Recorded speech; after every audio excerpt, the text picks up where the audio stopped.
My June recommendations. This month's great Substacks, and a recipe your guests will beg for.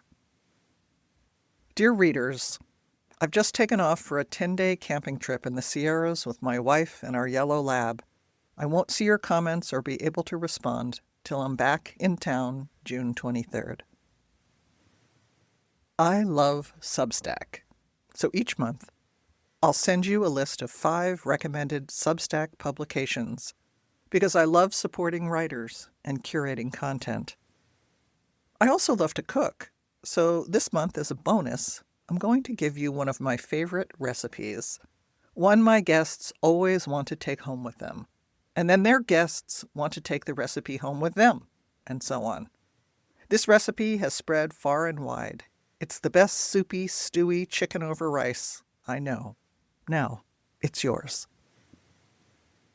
My Substack recommendations for June 2025. I choose publications in the following categories: Substacks that keep me informed, celebrate beauty and the natural world, bolster my resilience and inspire my courage, share brilliantly about the practice and craft of writing, because these are my colleagues. I've been a writing teacher for 30 years. Explore authenticity in aging, because, well, I'm getting older. Feature storytelling that is just so damn good, the language glorious. Dig down to the bone and tell the real truth. Made me laugh, delighted me, or caught my fancy. Each month I'll also share one Substack I'm relying on to keep me informed about the catastrophe unfolding in the U.S.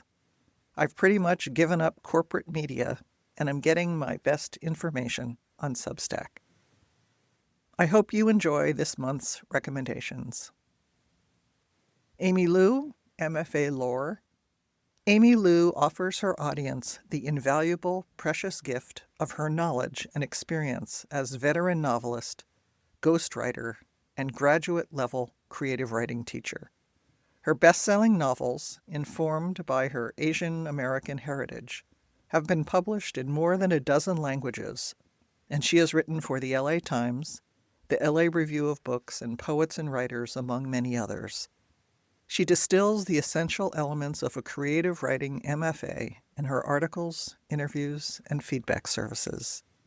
MFA Lore is a must-read for aspiring authors to learn and be inspired by Lou's insightful wisdom. Second one is Ren Powell, Dramatic Roots. Ren Powell is a playwright and theater teacher whose work has been translated into 8 languages. Her plays have been performed in the U.S., Canada, and Norway, where she now resides and teaches. She is also the author of 6 poetry collections. In Dramatic Roots, she explores being human through the creative process of writing, poetry, and performance. Ren's writing exercises help readers find the physicality of language, peeling back description, revealing sensation and meaning. She offers readers a place to connect to the natural world, the self, to memory, and the human need to belong. Third recommendation this month, Jessie Easton, After/words. Jessie Easton's writing will leave you breathless. Her story of a childhood filled with meth, incarcerated parents, addiction, chaos, and love always rivets me to the page. Jessie writes what most would be afraid to say, and in facing the past plainly and with compassion, she teaches us how to write our way into a new future.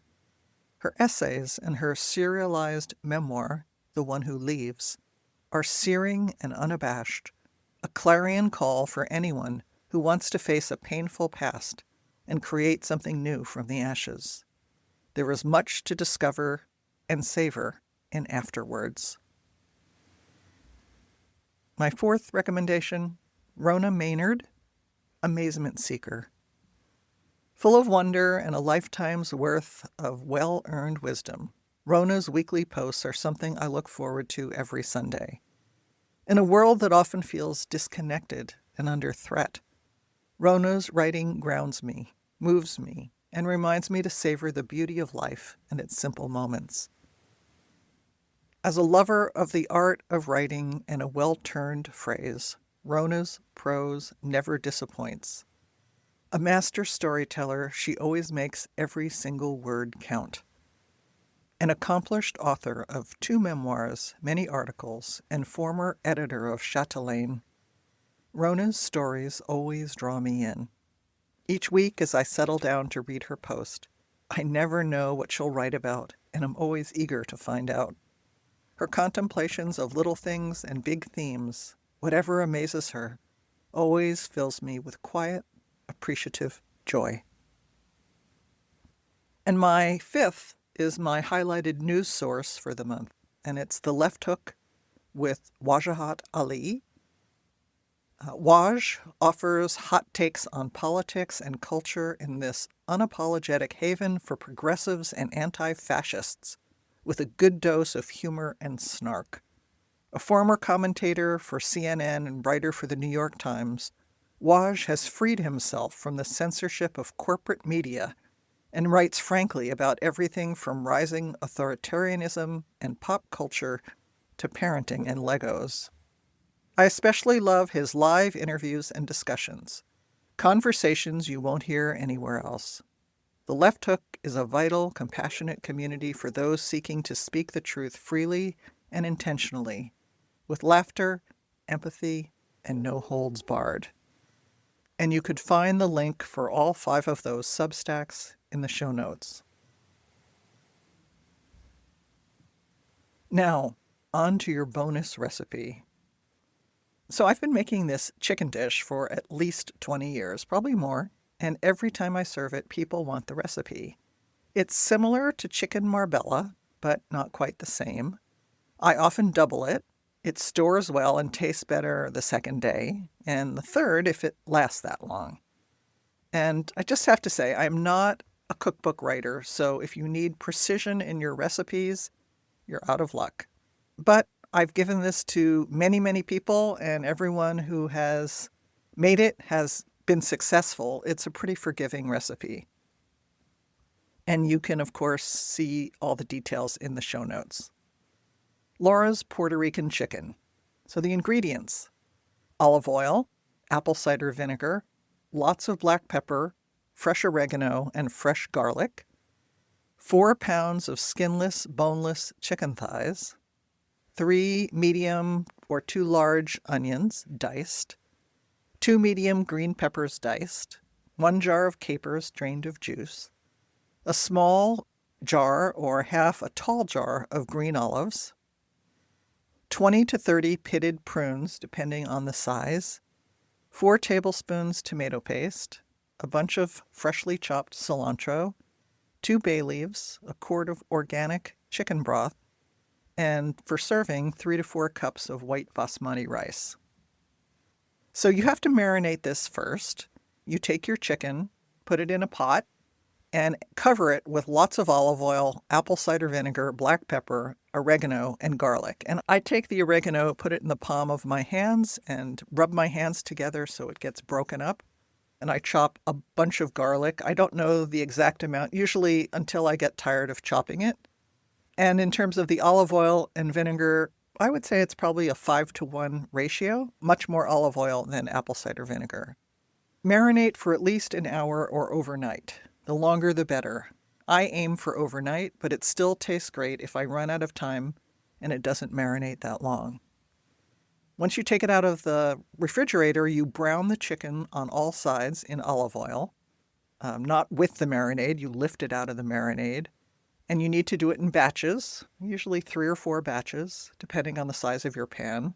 Set the browned chicken aside, and in that same large skillet or Dutch oven, you saute the 2 diced onions, the 2 diced green peppers, and a bunch more garlic. Probably I use 10 large or 20 small cloves of garlic. Cook slowly until the veggies get soft and tender. Crush another small handful of oregano between your palms and into the pot. Add your small jar of capers, drained, although I don't always drain it. Sometimes I just pour it in with a liquid. And half a large jar of green olives with their juice, and 20 to 30 prunes depending on the size. Add a finely chopped bunch of cilantro and a bay leaf. Put the chicken back in. Add 2 to 4 tablespoons of tomato paste. I usually use 4. Add the chicken broth to make the whole thing soupy and stewy so the chicken is submerged in broth.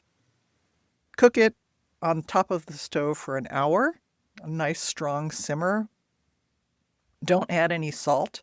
Taste it at the end and see if it needs any. I never add any because the saltiness of the olives and the capers is enough. I really like salt and I have never added salt. You could adjust the seasonings at the end and serve over basmati rice. And if you make this, please write back and let me know how it turned out. And you can see the recipe in the show notes as well as the links to the recommendations. What I love to do more than anything is teach. And I want to tell you about some of the writing workshops and retreats I have coming up. Taking a group back to Bali, where I have gone, I think this will be my 10th trip in August. And there's still a couple spots on that trip. It's called The Healing Heart of Bali, a writer's journey of renewal for body, mind, and spirit. We will be studying Balinese spirituality and healing. We will be going to healers, and we will explore the back roads of Bali in 3 beautiful locations. And of course, we will also be writing. A remarkable, life-changing journey, August 10th to 25th. In November, I will be teaching an in-person retreat in Santa Cruz, California called The Art of Memoir, Crafting Compelling, Vivid, True Life Stories. We're at a retreat center right on the beach.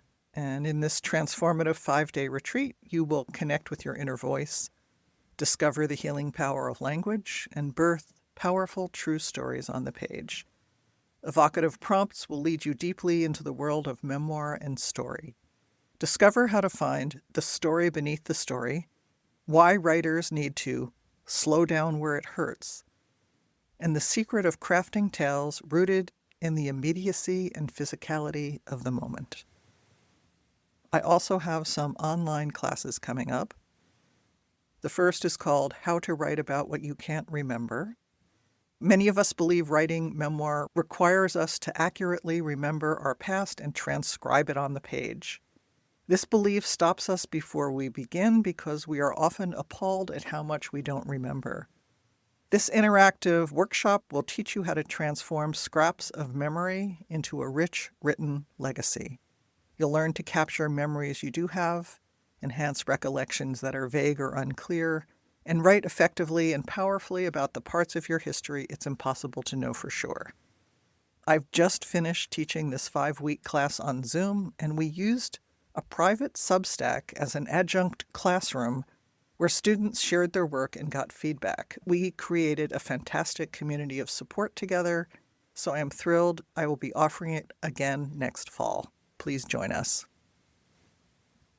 On a weekly basis, I have a writing practice class that meets Wednesday. It's met for 25 years. We meet on Zoom, write to prompts, and share intimately in a sacred circle. People can attend from anywhere, and there are openings now. And finally, I teach 2 weekly feedback classes. These Zoom classes are designed for people already working on a long-term narrative writing project who are looking to work with a master teacher and a supportive group of peers to support you in your goals, critique your work, and hold your feet to the fire with love. So there's links and details about all of these in the show notes. Anyway, I hope you enjoy the Substacks I recommended and that you check them out and subscribe, that you try Puerto Rican chicken, and I hope to see you at a writing event in the future. Talk to you next week.